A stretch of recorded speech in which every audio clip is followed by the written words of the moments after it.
Good evening students. నిన్న మనము accounting cycle journal entries నుంచి బ్యాలెన్స్ షీట్ వరకు ఏ రకంగా వెళ్తున్నామో మొత్తం కంప్లీట్గా క్లియర్గా ఎక్స్ప్లెయిన్ చేశాము. ఒక బిల్ అంటే ఒక ఇన్వాయిస్ రాగానే ఇన్వాయిస్ని బుక్ కీపింగ్ లాగా అంటే ట్రాన్సాక్షన్ కింద ఐడెంటిఫై చేయడం, దాంట్లో మనీ ఐటమ్స్ ఉందా లేదా చూసుకోవడం, మనీ మెజర్మెంట్లో దాన్ని బేస్ చేసుకొని మనము బుక్స్ ఆఫ్ అకౌంట్స్లో రికార్డ్ చేసుకోవడం. ఆ రికార్డ్ చేసుకోవడం అనేది double entry book system and golden rules of accounting రెండింటిని బేస్ చేసుకొని అక్కడ ఎంట్రీలో జర్నల్ ఎంట్రీస్ రాసుకుంటాము ఒక రికార్డులో. దాని నుంచి మనము లెడ్జర్ పోస్టింగ్ చేస్తాము. అంటే ఎన్ని వెరైటీస్ ఆఫ్ అకౌంట్స్ మనకు ఉంటే, ఎన్ని varieties of expenditure, incomes, properties ఉంటే అన్ని రకాల మనము ఒక్కొక్క దానికి ఒక్కొక్క సపరేట్ లెడ్జర్ అకౌంట్ ఓపెన్ చేస్తాము. లెడ్జర్ అకౌంట్ టీ షేప్లో ఉంటుంది. లెఫ్ట్ సైడ్లో టాప్ కార్నర్లో డెబిట్ అని రాస్తాము, రైట్ సైడ్లో క్రెడిట్ అని రాస్తాము. దీంట్లో date, particulars, amount and JF column ఉంటాయి. లెడ్జర్ అకౌంట్ మనం ప్రిపేర్ చేసిన తర్వాత దాన్ని బ్యాలెన్సెస్ చేస్తాము. దాన్ని బ్యాలెన్స్ చేసిన అమౌంట్ మనం ట్రయల్ బ్యాలెన్స్ తీసుకెళ్తాము.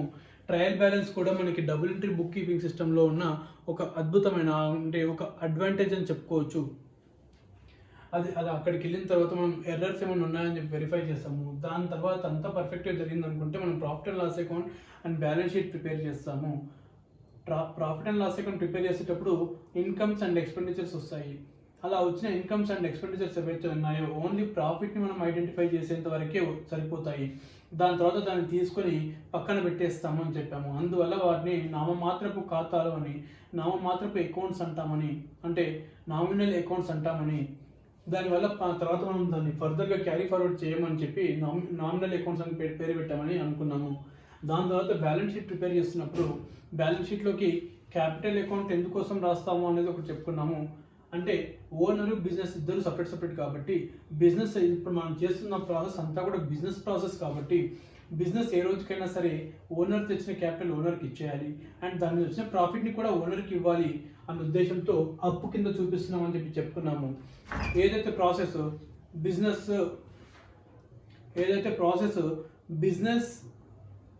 సపరేట్గా చూడాలి అనుకున్నాము, దాన్ని మనం బిజినెస్ ఎంటిటీ కాన్సెప్ట్ అంటామని అనుకున్నాము.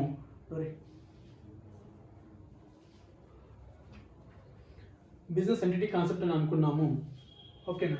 అండ్ ఇక్కడ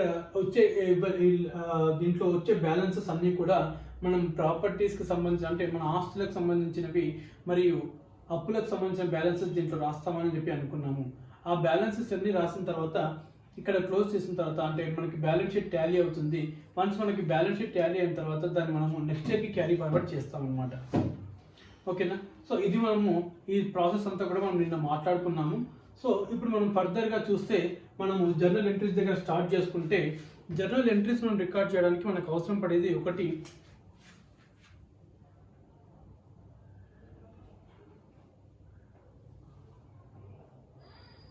double entry book keeping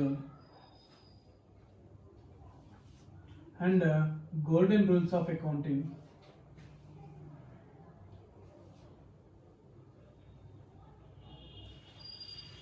so ఇవి రెండు మనకి జర్నల్ ఎంట్రీస్ రాయడానికి ఉపయోగపడతాయని మనం చెప్పుకున్నాం. సో మనం ఇవి రెండింటిని బేస్ చేసుకొని మనం జర్నల్ ఎంట్రీస్ రాయాలి.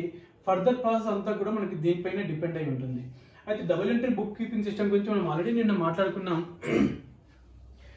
ఈచ్ అండ్ ఎవ్రీ ట్రాన్సాక్షన్ ఏదైతే ఉందో ఈచ్ అండ్ ఎవ్రీ ట్రాన్సాక్షన్ని మనము 2 ఆస్పెక్ట్స్ కింద చూస్తాము.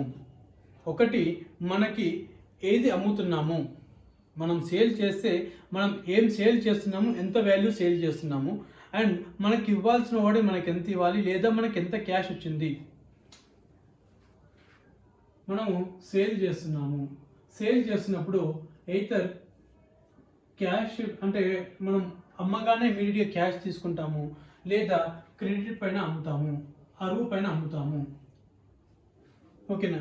అయితే ఇప్పుడు మనము ఒకవేళ క్యాష్లో సేల్ జరిగింది అనుకోండి, మనం సేల్ చేసిన వాల్యూ 5,000, అలాగే మనకి ఇన్కమింగ్ అంటే లోపలికి వచ్చిన క్యాష్ 5,000. సో ఈ రకంగా మనం 2 ఆస్పెక్ట్స్ని మనం గుర్తుంచుకుంటున్నాము. ఇది క్యాష్.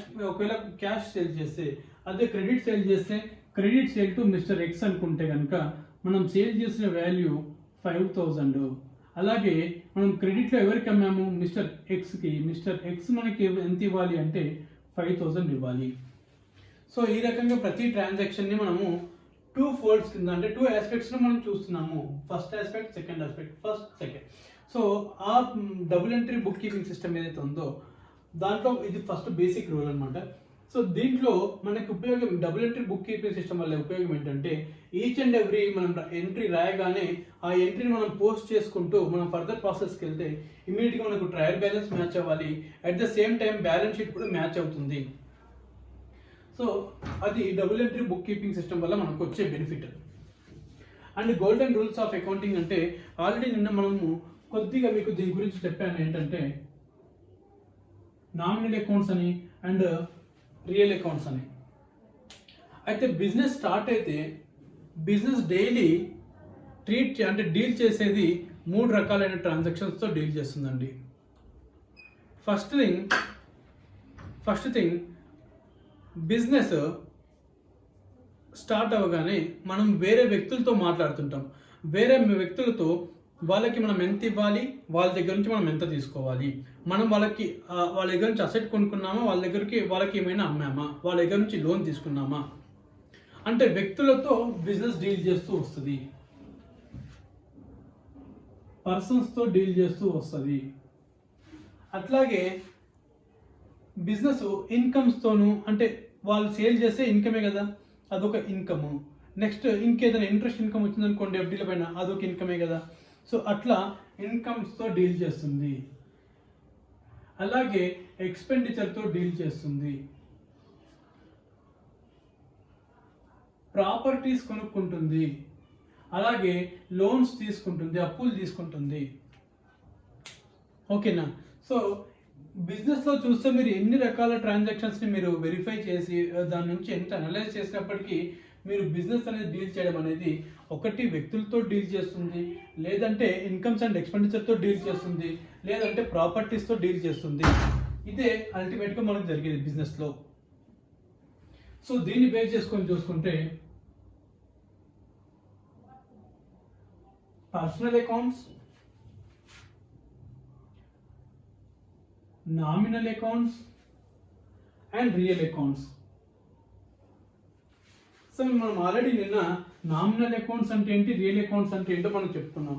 నామినల్ అకౌంట్స్ అంటే ఏవైతే ఐటమ్స్ ఉన్నాయో ఆ ఐటమ్స్ని profit and loss account prepare చేసేంత వరకే మనం వాడుకుంటాము. Profit and loss account prepare చేసామంటే అక్కడ నుంచి ఒక ప్రాఫిట్ లాస్ ఒక ఫిగర్ వస్తుంది, ఆ అమౌంట్ని తీసుకెళ్ళి బ్యాలెన్స్ షీట్లో చేసుకుంటాము. సో ఈ వీటితో ఇంకా ఫర్దర్గా పని ఉండదు. అవి వాటినే మనము నామినల్ అకౌంట్స్ అంటాము. అంటే ఎక్స్పెండిచర్, ఇన్కమ్స్ అవన్నీ కూడా మనకు నామినల్ అకౌంట్ అవుతాయి. ఓకేనా? రియల్ అకౌంట్ అంటే ఏంటి, మన ఆస్తులు అప్పులు ఏవైతే ఉన్నాయో అవి బ్యాలెన్స్ షీట్లోకి వెళ్తాయి. ఇప్పుడు ఈ ఇయర్లో మనము బిజినెస్ స్టార్ట్ చేసిన దగ్గర నుంచి క్లోజ్, అంటే అకౌంటింగ్ పీరియడ్ క్లోజ్ అయ్యేంత వరకు మన ఆస్తుల విలువ, అప్పుల విలువ ఎంత ఉందో చూసుకుంటాము. మళ్ళీ అవన్నీ కూడా మన అజంప్షన్ ఏంటి అంటే వాటితోనే మనం నెక్స్ట్ ఇయర్ బిజినెస్ స్టార్ట్ చేస్తున్నాం కాబట్టి అవే బ్యాలెన్సెస్ ఓపెనింగ్ బ్యాలెన్సెస్ అవ్వాలి అంటాం. సో ఏవైతే ఇలా క్యారీ ఫార్వర్డ్ చేసుకుంటూ వెళ్తున్నామో, ఏదైతే మన రియల్ పొజిషన్ ఏంటో చెప్తున్నాయో దాన్ని మనం రియల్ అకౌంట్స్ అంటాము. అండ్ పర్సనల్ అకౌంట్ అంటే మనం వ్యక్తులతో డీల్ చేస్తుంటాం కాబట్టి వ్యక్తులతో డీల్ చేసే ప్రతి దాన్ని మనము పర్సనల్ అకౌంట్స్ అంటాము. మరి ఎందుకు వీటిని ఇలా డివైడ్ చేయాల్సి వచ్చింది అంటే వీటికి మనము రూల్స్ ఫ్రేమ్ చేసుకోవడానికని డివైడ్ చేసిన క్లాసిఫికేషన్స్ అన్నమాట. ఇప్పుడు పర్సనల్ అకౌంట్లో చూసుకుంటే పర్సనల్ అకౌంట్లో మళ్ళీ న్యాచురల్ పర్సనల్ అకౌంట్స్ ఉంటాయి, ఆర్టిఫిషియల్ పర్సనల్ అకౌంట్స్ ఉంటాయి, రిప్రజెంటేటివ్ పర్సనల్ అకౌంట్స్ ఉంటాయి. న్యాచురల్ పర్సనల్ అకౌంట్స్ అంటే మనుషులతో డీల్ చేస్తాము. ఎల్లయ్య, మల్లయ్య, పుల్లయ్య వీళ్ళందరూ న్యాచురల్ పర్సన్స్, సో వాళ్ళతో డీల్ చేసినట్టు న్యాచురల్ అకౌంట్స్లో వేస్తాము. ఆర్టిఫిషియల్ పర్సన్స్ అంటే ఎవరు? ఆర్టిఫిషియల్ పర్సన్స్ అనేవారికి కంపెనీస్, తర్వాత పార్ట్నర్షిప్ ఫర్మ్స్, తర్వాత ఇంకా అంటే ఏవైతే బిజినెస్లు ఉంటాయో ఆ బిజినెస్ అన్నీ కూడా డోర్ ఏనా.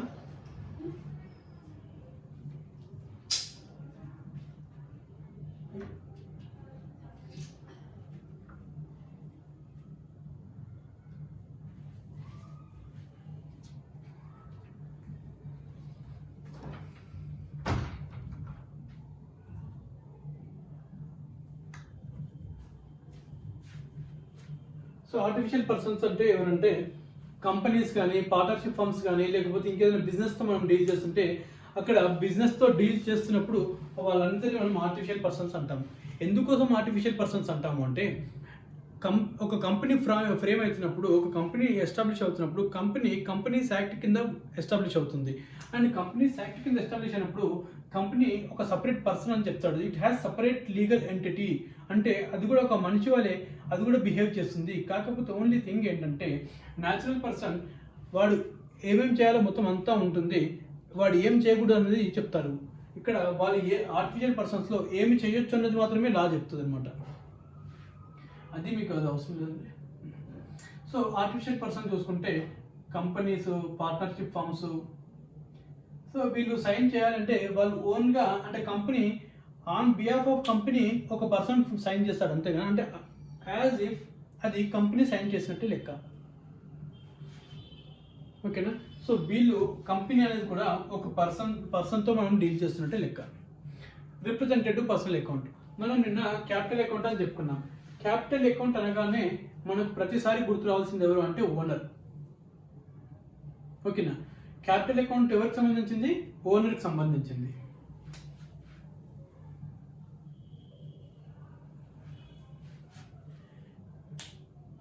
క్యాపిటల్ అక్కడ పేరు రాసినా రాకపోయినా క్యాపిటల్ అంటే ఓనర్ అనే మనం అర్థం చేసుకుంటాం. ఎప్పుడైతే ఒక అకౌంట్ని పేరు చూడగానే మనము దాన్ని సో అండ్ సో పర్సన్కి సంబంధించిన అకౌంట్ అది అని చెప్పి మనం అనుకుంటాము, అది అప్పుడు రిప్రజెంటేటివ్ పర్సనల్ అకౌంట్ అవుతుంది. ఫర్ ఎగ్జాంపుల్, ఇప్పుడు మనకి మీ ఇంటికి ఒక ఇన్విటేషన్ వచ్చింది, పెళ్ళికి రమ్మనో లేకపోతే ఇంకేదో మీటింగ్కి రమ్మనో ఒక ఇన్విటేషన్ వచ్చింది. మీ నాన్న ఏదో బిజీగా ఉండి మీ నాన్న తరపున మీ ఇంట్లోంచి ఎవరినో ఒకరిని పంపిస్తాడు. మీ నాన్న తరపున వాళ్ళు వెళ్ళి అక్కడ మీ నాన్న వచ్చినట్టుగా రిప్రజెంట్ చేస్తారు. అంటే ఆ పర్సన్ వస్తే అక్కడ పెళ్ళికో లేకపోతే మీటింగ్కో మీ నాన్న తరపున ఎవరైతే వెళ్ళారో వాళ్ళని చూసి వాళ్ళు ఓకే వాళ్ళ ఫ్యామిలీ నుంచి వాళ్ళ నాన్న తరపున ఒక అతను వచ్చాడు అని చెప్పి వాళ్ళు అనుకుంటారు. అంటే అక్కడ వెళ్ళిన పర్సన్ మీ నాన్నని రిప్రజెంట్ చేస్తున్నాడు అనమాట. So in the same way ఇక్కడ క్యాపిటల్ అకౌంట్ అనేది రిప్రజెంట్ చేస్తుంది ఎవరిని? ఓనర్ని రిప్రజెంట్ చేస్తుంది. అందుకని దీన్ని క్యాపిటల్ అకౌంట్ అంటే క్యాపిటల్ అకౌంట్. డ్రాయింగ్స్ అంటే ఏంటంటే నేను ఒక ఎగ్జాంపుల్ చెప్పాను. బిజినెస్ ఎంటిటీ కాన్సెప్ట్ చూసినప్పుడు బిజినెస్ అండ్ ఓనర్ ఇద్దరు సపరేట్, ఇద్దరు ఒకటి కాదు అని చెప్పినప్పుడు మీరు పర్సనల్ ఎక్స్పెండిచర్ దాంట్లోంచి తీసుకుంటారు, ఇంకా బిజినెస్ ఎక్స్పెండిచర్ దాంట్లోంచి తీసుకుంటారు. అలాంటప్పుడు కరెక్ట్ ప్రాఫిట్ ఎలా వస్తుందని చెప్పాను. సో ఆ సిచ్యువేషన్లో మీరు మీ పర్సనల్ ఎక్స్పెండిచర్ కోసము బిజినెస్లోంచి అమౌంట్ తీసుకున్నారు, బిజినెస్లోంచి అమౌంట్ డ్రా చేసుకున్నారు. సో అలా ఏదైతే అమౌంట్ డ్రా చేసుకున్నారో వాటిని అంటే మీ పర్సనల్ ఎక్స్పెండిచర్కి, ఓనర్ యొక్క పర్సనల్ ఎక్స్పెండిచర్కి ఏదైతే అమౌంట్ డ్రా చేసుకుంటాడో దాన్ని మనం డ్రాయింగ్స్ అంటాము. ఆ రకంగా డ్రాయింగ్స్ అకౌంట్ చూడగానే మనకి తెలిసేది ఏంటంటే ఇది ఓనర్కి సంబంధించిన అకౌంట్. క్యాపిటల్ అకౌంటే కానీ డ్రాయింగ్స్ అకౌంటే కానీ ఓనర్కి సంబంధించిందని చెప్పి మనకు అర్థమవుతుంది. సో ఈ రకంగా దీన్ని మనం రిప్రజెంటేటివ్ పర్సనల్ అకౌంట్ అంటాము. ఓకేనా. ఒక్కసారి మీరు దాన్ని మళ్ళీ ఒకసారి మీరు చూడండి, ఒక 2 minutes గ్యాప్లో మళ్ళీ మనం చెప్పుకుందాం, ఎందుకంటే మీరు కొంచెం మీకు క్లారిటీ కూడా ఉంటుంది. ఒక్కసారి మీరు చూడండి.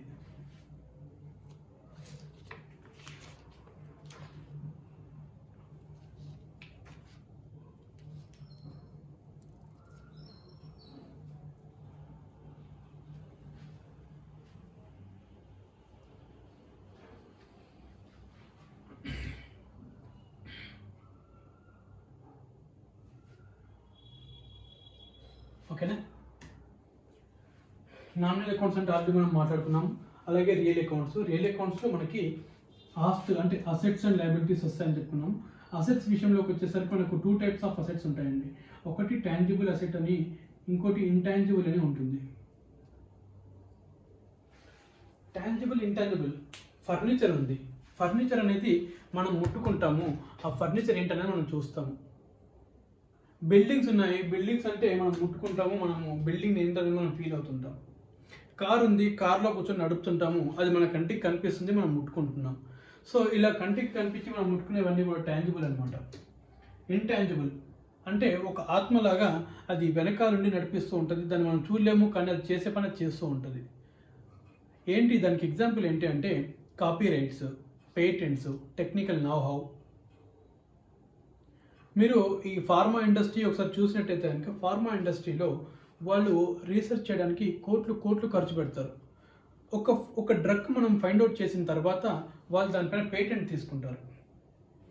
ఆ పేటెంట్ ఏంటంటే ఆ డ్రగ్ వాళ్ళు తప్ప ఇంకెవరు మార్కెట్లో తయారు చేయడానికి వీల్లేదు.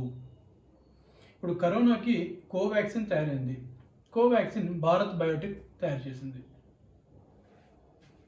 ఆ కోవాక్సిన్ అనేది వాడు తప్ప ఇంకెవడు తయారు చేయడానికి వీల్లేదు. ఎందుకంటే ఒక్కసారి అది బయటకు వచ్చిన తర్వాత దానిపైన మళ్ళీ రీసెర్చ్ చేసి దాంట్లో ఇంగ్రీడియంట్స్ అవన్నీ ఏమున్నాయో వాడు అవతలడు ఇంకో ఈజీగా ఐడెంటిఫై చేస్తాడు. ఐడెంటిఫై చేసి మళ్ళీ అది నేను తయారు చేశాను వాడు చెప్పుకుంటాడు. కాబట్టి వీడు ఏం చేస్తాడంటే ప్రాసెస్లో ఉన్నప్పుడు దానికి పేటెంట్ అప్లై చేసేసుకుంటాడు. వన్స్ ఒకసారి కాపీ రైటో పేటెంటో వచ్చినప్పుడు దాన్ని వాడు తప్ప ఇంకెవడు వాడడానికి వీల్లేదు. అలా మనకి కనిపించదు ఆ రైట్, వాడికి ఉన్న హక్కు ఏంటో అది ఎవరికి కనిపించదు. బట్ ఆ హక్కు వాడికి చేయాల్సిన పని అది చేసి పెడుతూ ఉంటుంది. ఎవడు వాడిలోకి ఎంటర్ అవ్వకుండా చూస్తూ ఉంటుంది. సో అలాంటి దాన్ని మనం ఇంటాంజిబుల్ అంటాం అనమాట. ఓకేనా? సో ఇది కూడా మీరు రాసి పెట్టేసుకోండి. మీరు ఒక పేపర్ తీసుకొని ఇమీడియట్గా ఇదంతా రాసేసుకోండి. ఒక 2 minutes టైం ఇచ్చేస్తున్నాను మీకు.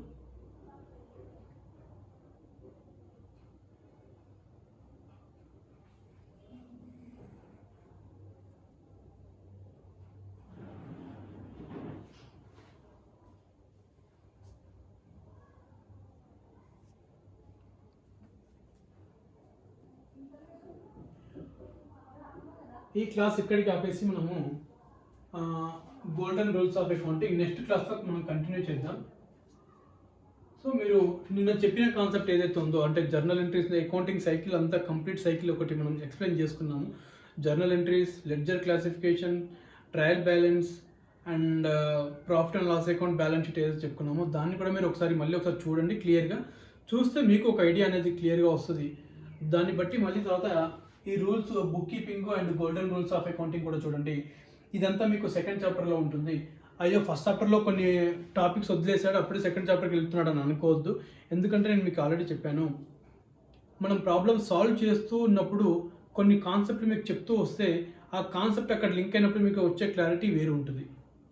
మీకు ముందుగానే అవన్నీ కాన్సెప్ట్లు చెప్పేసి తర్వాత మనం ప్రాబ్లం చేస్తూ వెళ్తే దానికి దీనికి లింకేజ్ కొన్నిసార్లు దొరకకపోవచ్చు. కాబట్టి ఆ ఎక్స్ప్లెనేషన్ నేను అప్పుడే ఇస్తాను. నేను మీకు ఆల్రెడీ ఒకసారి బ్యాలెన్స్ షీట్ చేస్తున్నప్పుడు బిజినెస్ ఎంటిటీ కాన్సెప్ట్ అనేది ఏ రకంగా ఉంటుంది అనేది నేను అక్కడ మీకు అప్లై చేసి చూపించాను. కాబట్టి మీకు ఈజీగా అర్థమైపోయి ఉంటుంది. సో ఆ రకంగా మనం నెక్స్ట్ కూడా అలాంటి కాన్సెప్ట్లు మెల్లిమెల్లిగా ఎక్కడ అవసరమో అక్కడ మనం ఒకటి పాయింట్ని నేను రేస్ చేస్తూ ఉంటాను. మీకు అప్పుడు నేను చెప్తూ ఉంటాను కూడా. ఓకేనా? హైలైట్ చేస్తూ ఉంటాను. ఈ రోజుకి మనం ఇక్కడికి క్లాస్ ఆపిద్దాం. ఇవన్నీ మీరు ఒకసారి రాసేసుకోండి, సరిపోతుంది. మీకు కనుక ఈ క్లాస్ నచ్చితే లైక్ చేయండి, షేర్ చేయండి, అలాగే సబ్స్క్రైబ్ చేయడం మర్చిపోకండి. ఎందుకంటే మీకు చెప్పే ప్రతి క్లాస్ కూడా మేము చాలా డీటెయిల్గా చెప్తున్నాము. మీకు చెప్పిన ప్రతి క్లాస్ మీకు ఒక నోటిఫికేషన్లో రావాలి అంటే సబ్స్క్రైబ్ చేసుకోండి. మేము క్లాస్ అప్లోడ్ చేయగానే మీకు నోటిఫికేషన్ వస్తుంది. మీరు క్లాస్ చూసి నోట్స్ ప్రిపేర్ చేసేసుకోండి. Thank you.